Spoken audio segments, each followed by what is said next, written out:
Hi there and welcome to another card making video. I'm Sonja from The Art of Stamping, and today I'm showing you how I created the scene on this card I made for the Happy Insta Girls Easter block hop. If you want to know what this hop is all about and why we're doing it, just go to my blog where I'll explain a bit more about it. You'll find the link in the YouTube description below.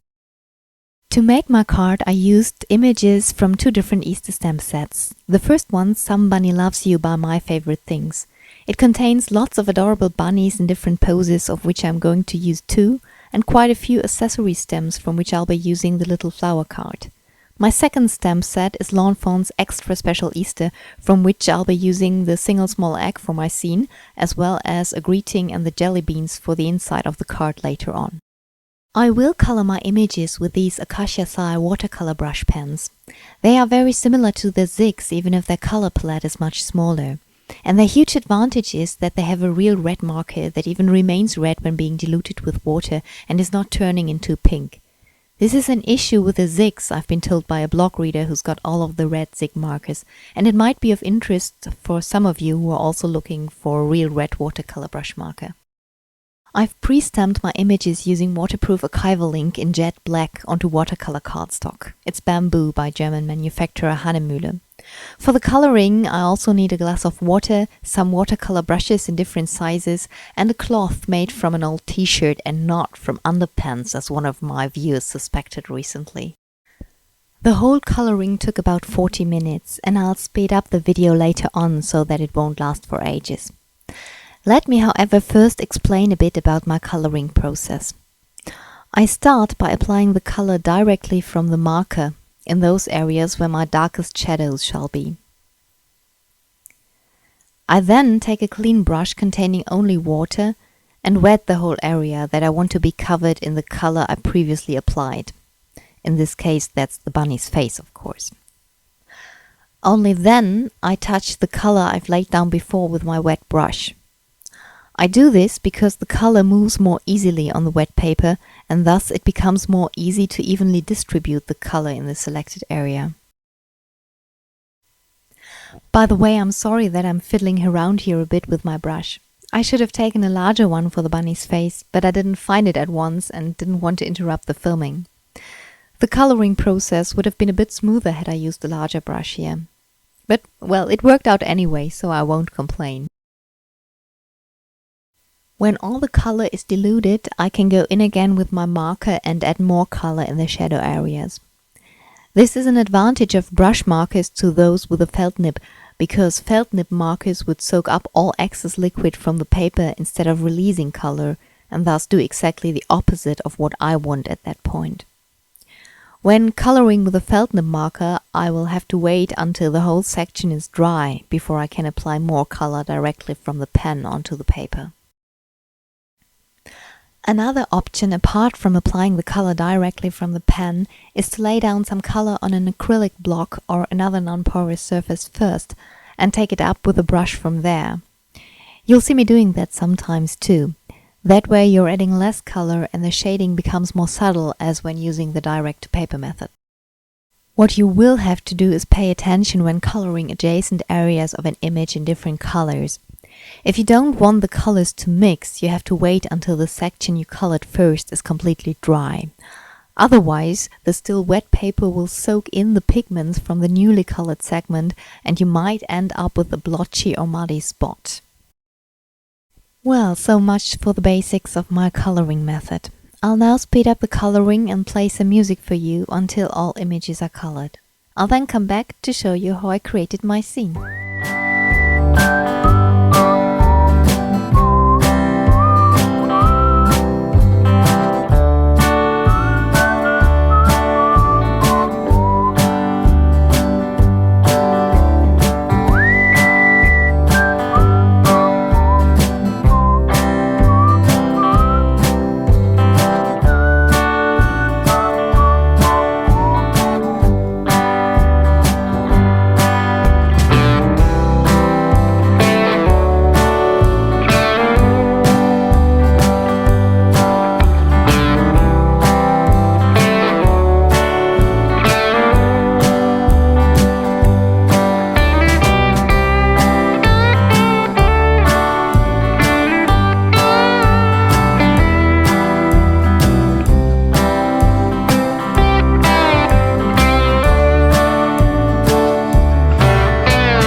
Now I've colored and cut out my images, I'll start to build up my scene.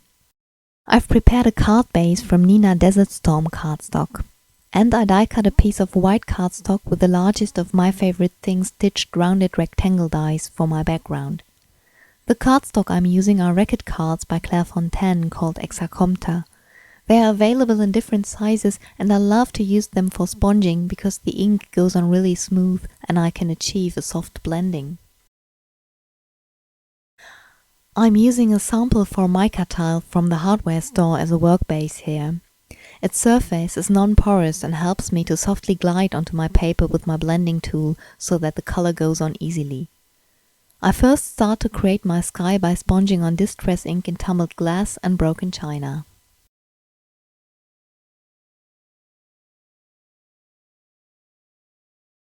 Once I'm ready with my sky, I start working on my lawn. I will die cut the lawn portion later on, that's why I'm working on a piece of scrap paper here. For the lawn I use distress inks in crushed olive, peeled paint and forest moss.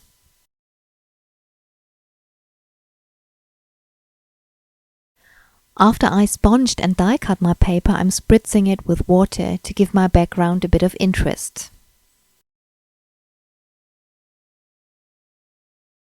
Now I start to assemble my scene. I cut out some additional clouds with the puffy cloud dies by Memory Box, which I absolutely love and I almost always use when I create an outdoor scene. I'm laying them out on my background together with my bunnies, the eggs and the card, and once I'm happy with my scene, I'm gluing it together. I like my cards to have a bit of dimension, so I'm gluing on some elements such as the lawn and the bunnies with foam tape, others such as the eggs and some of the clouds I glue flat onto the card using a glue glider. My finished scene will also be glued flat onto the card base with a glue glider.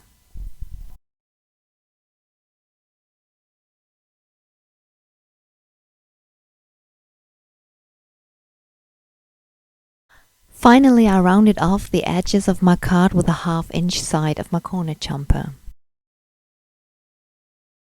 Now, when my card was ready, I realized I had forgotten to think about a place for my greeting. I played around with some ideas, but none of them made me happy. So in the end, I decided to stamp my greeting on the inside of the card. And after I had done so, I chose to add another little image next to it, the jelly beans from the lawn fawn set, which I then colored in with luminance colored pencils by Caran d'Ache. And that's my finished card. Thanks for watching.